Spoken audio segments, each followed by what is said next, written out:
खवातीन में जो है ड्यूरिंग प्रेगनेंसी लास्ट डेज में जाके 8 या 9 मंथ्स में वो खवातीन भी डायबिटिक हो जाती हैं। बिल्कुल हो जाती हैं। तो उसकी क्या वजह होती है? हाँ, ये तुमने बड़ी ही अच्छी बात पूछी है, क्योंकि ये बहुत से जो हमारे यंग डॉक्टर्स हैं, कंसल्टेंट जब बन जाते हैं फिर तो समझ आ जाती है। वो जो नए नए बच्चे निकलते हैं ना, उनको भी समझ आती। अब देखो, एक है लुबलुबा पैंक्रियाज, ठीक है ना, वो इंसुलिन बनाता है। अब पैंक्रियाज की एबिलिटी है कि वो थोड़ी सी इंसुलिन चाहिए होती है आम हालात में, बिल्कुल ठीक है, वो तो बनाता रहता है। आप डायबिटिक नहीं है।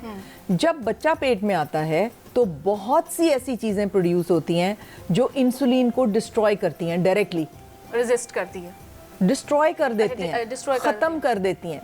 जो प्लेसेंटा है, आंवल है, वो एक एंजाइम प्रोड्यूस करती है इंसुलिनेज, जो डायरेक्टली उसको खत्म करता है, मतलब न्यूट्रलाइज करता है। जितने प्रेगनेंसी के हार्मोन्स हैं, प्रोजेस्टेरोन, ईस्ट्रोजन, आप नेम इट, जितने भी हार्मोन्स हैं वो इंसुलिन को डिस्ट्रॉय करते हैं। एंटी इंसुलिन इफेक्ट है इनका, ठीक है। अब क्या होता है कि पैंक्रियाज को घड़ों के, वो थोड़े से यूनिट्स नहीं, घड़ों के हिसाब से इंसुलिन बनानी पड़ती है। कुछ पैंक्रियाज तो अल्लाह सुब्हानो तआला ने इतने अच्छे बनाए होते हैं कि वो बोझ सह लेते हैं और बनाते चले जाते हैं, इंसुलिन बनाते चले जाते हैं। कुछ पैंक्रियाज जो हैं वो बेचारे रह जाते हैं। वो जब बच्चा बड़ा होता है, प्लेसेंटा बड़ा होता है, इनिशियल फर्स्ट 3 मंथ्स में तो वो कोप कर रहा होता है पैंक्रियाज।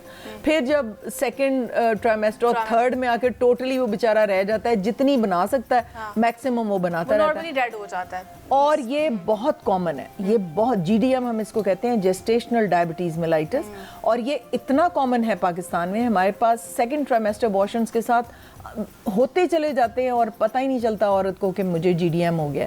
तो उस GDM में अब वर्ल्ड हेल्थ ऑर्गेनाइजेशन ने ये कहा है कि जैसे ही अगर आपकी हिस्ट्री है, अगर आपके सिबलिंग्स या आपके पेरेंट्स डायबिटिक हैं, तो फिर आपने, जैसे ही आप प्रेग्नेंट हैं, आप अपने टेस्ट करवाने शुरू कर दें।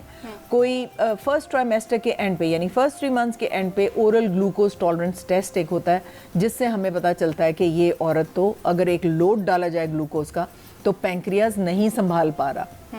आम हालात में अगर आप उसके टेस्ट करवाते जाएंगे ग्लूकोज के, वो तो नॉर्मल आते जाएंगे। लेकिन अगर आप हैवी मील वो खा रही है, या उसको आप टेस्ट हम करते हैं, हम 75 ग्राम ग्लूकोज एकदम उसको पिलाते हैं और फिर देखते हैं कि पैंक्रियाज का क्या हशर हुआ है। तो यूजुअली पैंक्रियाज फेल हो जाता है। फिर उसका फर्स्ट आवर की बहुत हाई आती है, सेकेंड आवर की भी हाई आती है।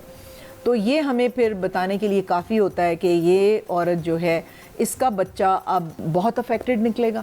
अच्छा, इसमें होता ये है कि जो प्लेसेंटा है, यानी जो आंवल है, वो एक बैरियर है। जैसे आप कंटोनमेंट में जाने लगे तो वो फौजी को तो बड़े आराम से जाने देते हैं और आम सिविलियन को नहीं जाने देते, तो बैरियर है ना। तो प्लेसेंटल बैरियर एक लगा होता है, उस बैरियर में से ग्लूकोज गुजर जाता है, माँ की इंसुलिन नहीं गुजरने देता।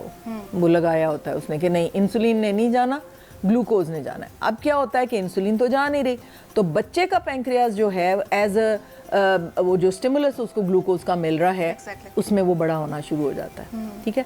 अब वो इतना बड़ा होता है क्योंकि माँ का अपना इंसुलिन जो है वो कम है, उसके लेवल ग्लूकोज के बहुत हाई हैं। अब प्लेसेंटा में से बहुत हाई ग्लूकोज जा रहा है बच्चे को, इंसुलिन तो जा नहीं रही।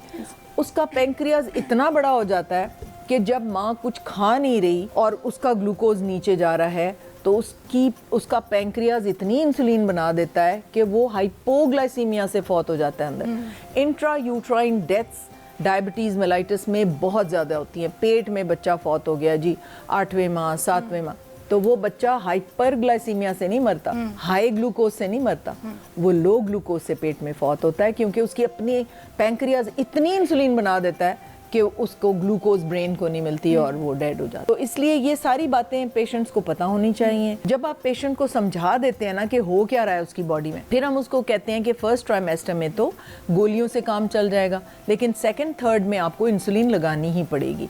फिर हम उसको इंसुलिन की टाइप्स का बताते हैं कि ये कैसे इफेक्ट करती है, ये कैसे इफेक्ट करती है। At the end of the delivery वो पेशेंट माहिर हो चुकी होती है डायबिटीज़ के लिए। तो ये बहुत क्लोजली अगर इनको मॉनिटर किया जाए तो ये बहुत अच्छे मैनेज हो जाते हैं ये वाले पेशेंट्स। तो ऐसे पेशेंट्स जो होते हैं, क्या आफ्टर डिलीवरी भी वो वाकई डायबिटिक रहते हैं, या जस्ट ये ड्यूरिंग प्रेगनेंसी ही होता है? नहीं, ये जैसे ही प्लेसेंटा निकला, जैसे ही बच्चा डिलीवर हुआ, और प्रेगनेंसी के हार्मोन नीचे चले गए, शुगर लेवल उनका वो नॉर्मल बिल्कुल वो पता ही नहीं चलता, वो ढूंढने से नहीं मिलती जीडीएम, वो खत्म हो जाती है जी। क्योंकि आपका पैंक्रियाज उतनी इंसुलिन तो बना रहा है जो आपको डेली उसके लिए यूज के लिए चाहिए। बिल्कुल। ये तो प्रेगनेंसी के बोझ में बेचारा वो रह जाता है कि वो लेकिन जिनके बहुत अच्छे पैंक्रियाज अल्लाह सुब्हान तआला ने दिए होते हैं वो कोप कर जाते हैं।